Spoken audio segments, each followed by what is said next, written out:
What's up guys? We're here in Queensland, Australia, and in this video we're going to show you the best road trip route going from Brisbane all the way up to Cairns. So hope you enjoy it.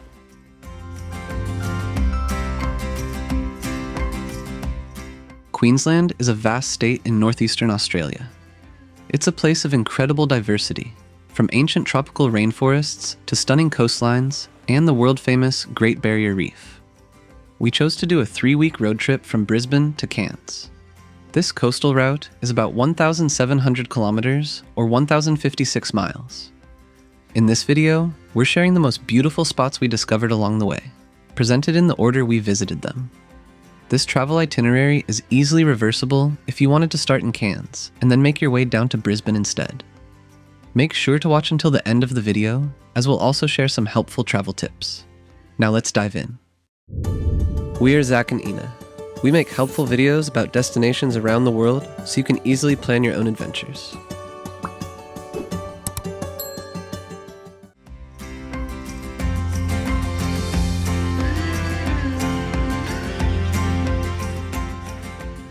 Our road trip began in Brisbane, the capital of Queensland.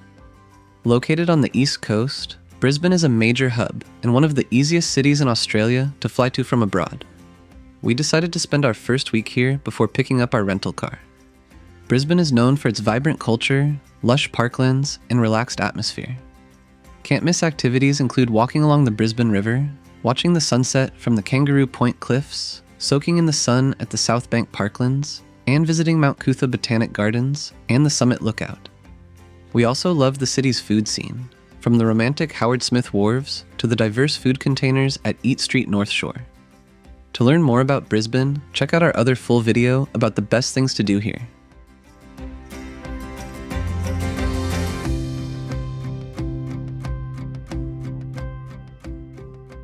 Located about an hour's drive north of Brisbane, Glasshouse Mountains National Park is made up of various volcanic peaks that rise dramatically from the surrounding coastal plains. It's an excellent hiking destination for all fitness levels. Our personal favorite was the Mount Nunu Summit Trail. This mountain, which is also referred to as Gun Gun, features a 3-kilometer or 1.8 mile return hike, with lots of steep and rocky steps. At the top, you'll find awesome 360 views, stretching from the coast to the hinterland. For a more leisurely experience, the Wild Horse Mountain Scenic Lookout is perfect for sunset. A short 10-minute walk up a small hill leads to a vantage point that offers incredible vistas of all the unique volcanic plugs.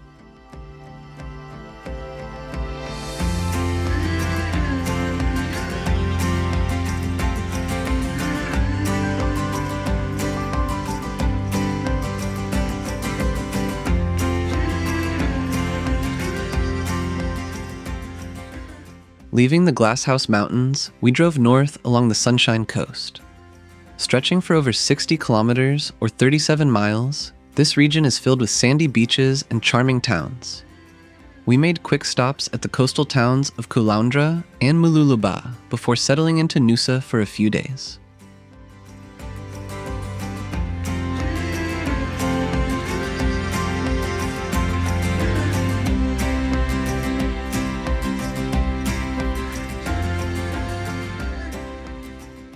Noosa National Park is worth a visit for its coastal trails. We hiked to Hell's Gates, which is about a 6-kilometer or 3.7 mile return hike if you start from the lot at the end of Park Road. The trail features lots of jagged cliffs and hidden bays dotted along its edges. You can spot lots of different wildlife on this trail, such as koalas and different types of birds and snakes. We just spotted a pod of dolphins ourselves, so make sure to keep an eye out when you're walking here.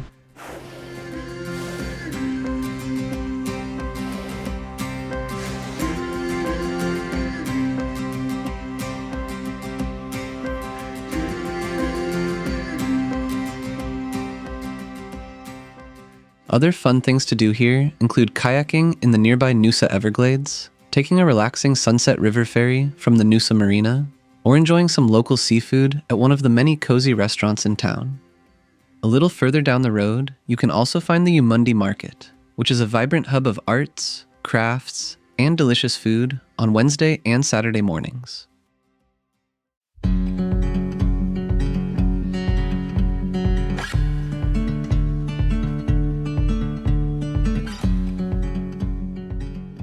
From Noosa, it's a scenic 2.5-hour drive north to the Fraser coast, a region celebrated for its pristine beaches and as the whale-watching capital of Australia.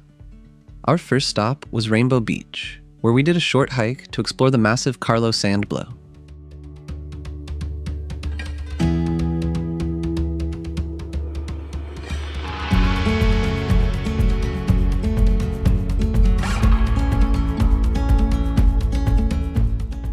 We then based ourselves in Hervey Bay, the primary gateway to Gari, which is the world's largest sand island.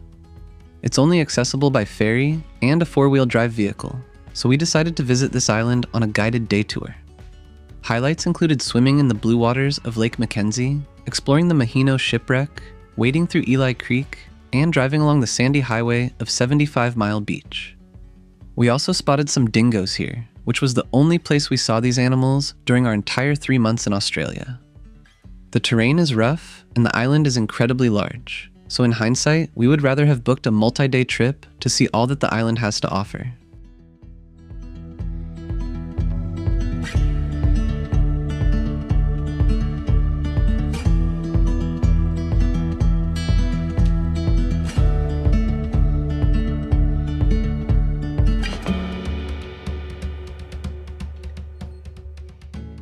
Continuing our journey north from Hervey Bay, we drove for about 3.5 hours to reach the peaceful towns of Agnes Water in 1770.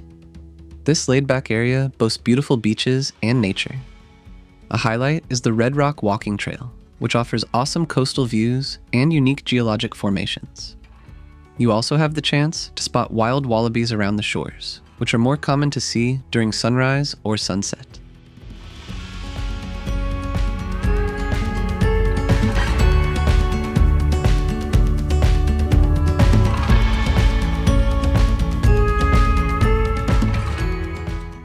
Just a 5-minute drive from Agnes Water, you can find the cute town of 1770. We enjoyed an amphibious ride on a lark here. This ex-military vehicle first floated us across the water and then drove us along the secluded Yungaburra beach.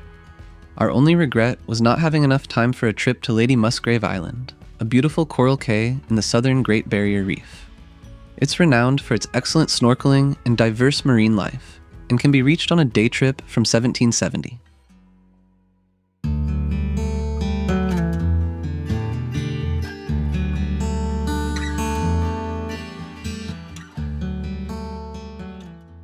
From Agnes Water, it's a 2.5-hour drive to Rockhampton, which is a great place to stop and enjoy some activities for the day.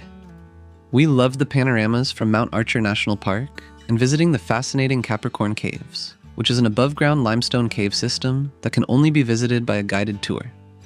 The Dreamtime Cultural Centre was also a highlight, where we learned about Aboriginal and Torres Strait Islander culture.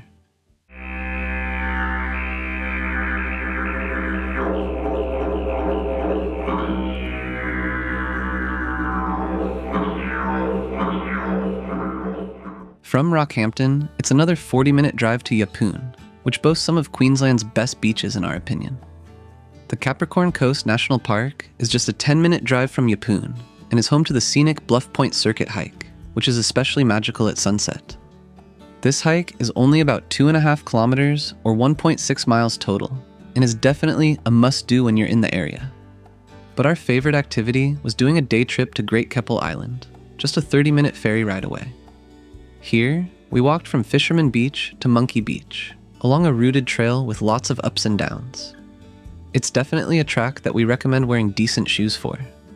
Monkey Beach itself is known for its colorful reef and quiet stretch of white sand. We made it to Monkey Beach, which is absolutely gorgeous, but it's also really great for snorkeling, so we're gonna try that out now.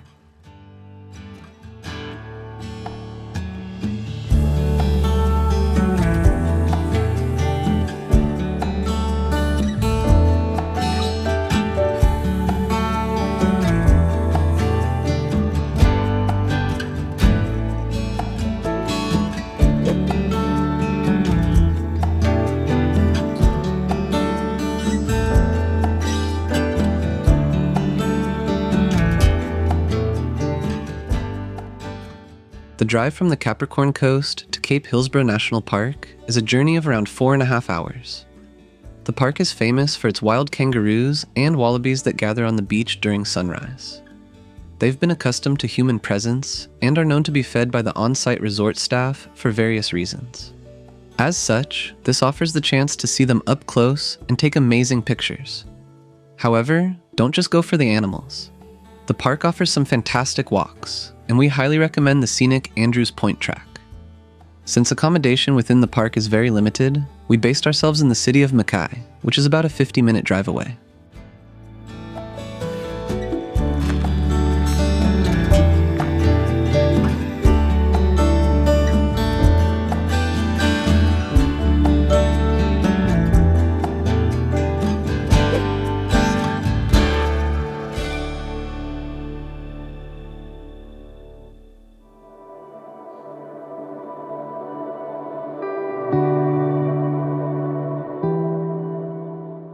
The drive from Cape Hillsborough to Airlie Beach is only 1.5 hours. This coastal town is the bustling and vibrant gateway to the Whitsunday Islands, a true paradise for island hopping, sailing, and water-based adventures. The islands are renowned for their colorful reefs, the pure white silica sands of Whitehaven Beach, and the swirling patterns of Hill Inlet. While it is possible to visit the Whitsundays as a day trip from Airlie Beach, we'd recommend doing a multi-day sailing trip to truly take it all in. Seeing the beaches and reefs from above during a scenic flight is also a great option. Personally, our 4 days in the area felt too short, and we would have loved to have spent a few nights on one of the islands, such as Hamilton Island. We have a separate travel guide all about how to visit the Whitsundays on our channel as well, in case you're looking for more details about this magical place.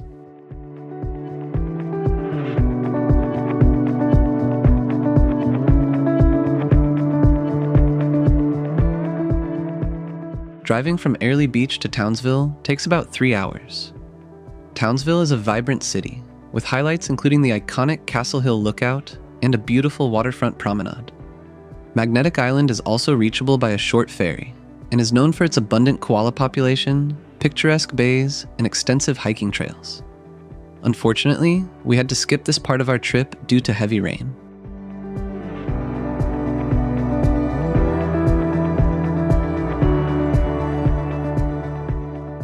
The drive from Townsville to Mission Beach is about 2.5 hours, and the journey itself offers some fantastic stops. These include the Hinchinbrook Lookout and the stunning Cardwell Spa Pool, which is a natural swimming hole with milky blue water.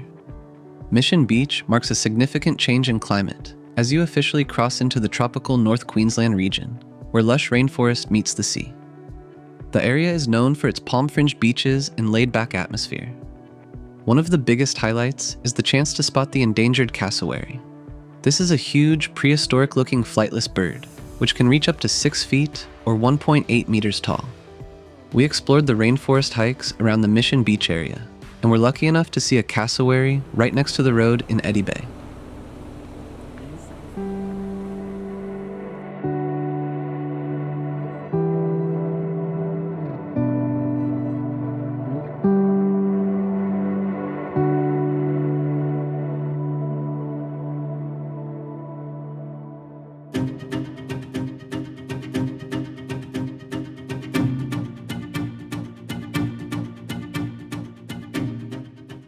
The drive from Mission Beach to the Atherton Tablelands is a scenic transition from the coast to a cooler climate. On this elevated plateau, you'll find rolling hills, lush rainforest, and sprawling farmlands. This area is known for its incredible natural beauty and the famous waterfall circuit.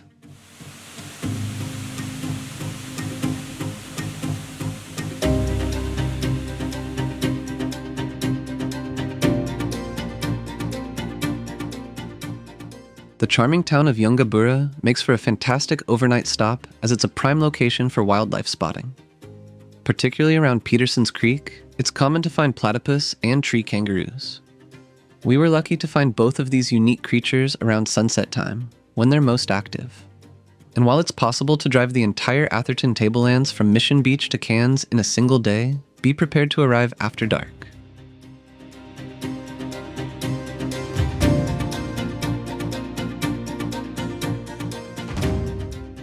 Cairns marks the final stop on this Queensland road trip, and is a perfect endpoint since its international airport provides a great connection for onward travel. The city itself has a relaxed tropical vibe, with the Esplanade and its lagoon being a popular hub for locals and tourists. From the marina, you can easily take day trips to the world-renowned Great Barrier Reef for snorkeling and diving.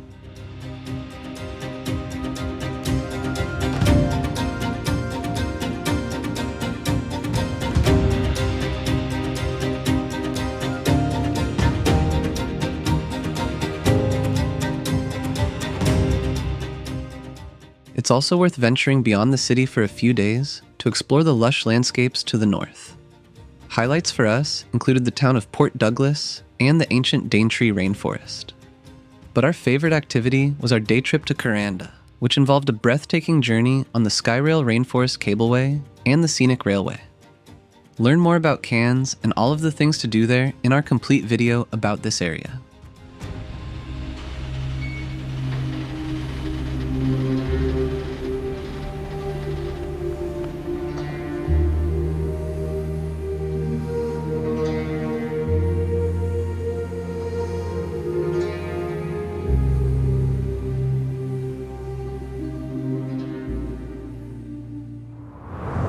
Now, we'll go over some important travel tips for Queensland.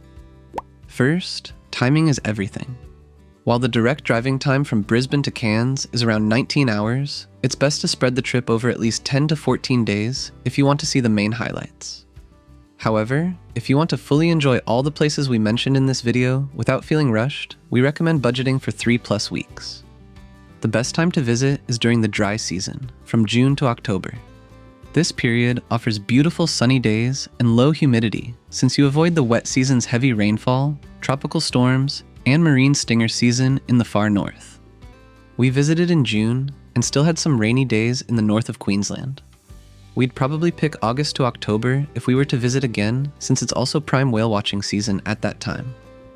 There's also the question of whether you should rent a car or a camper van. A camper van offers the ultimate flexibility and can be more budget-friendly as you save on accommodation and can cook your own meals. However, one of the major drawbacks that we found, especially during the ideal winter months, was dealing with cold nights and short daylight hours. That's the reason we opted for a rental car ourselves. Also, a lot of accommodations along the route have a kitchen included, so that wasn't really an issue. Finally, water safety is definitely something to be aware of for your trip.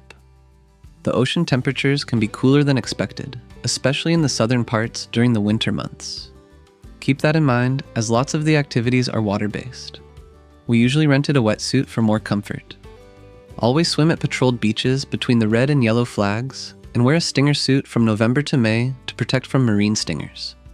Also, be crocwise in designated crocodile habitats, which are clearly signed. And if you're planning your trip to Australia, we recommend keeping things organized with our interactive travel planner. Find a discount code in the description below the video. We also included other important links in the description that will help make your Queensland experience the best it can be. We'll catch you on the next adventure.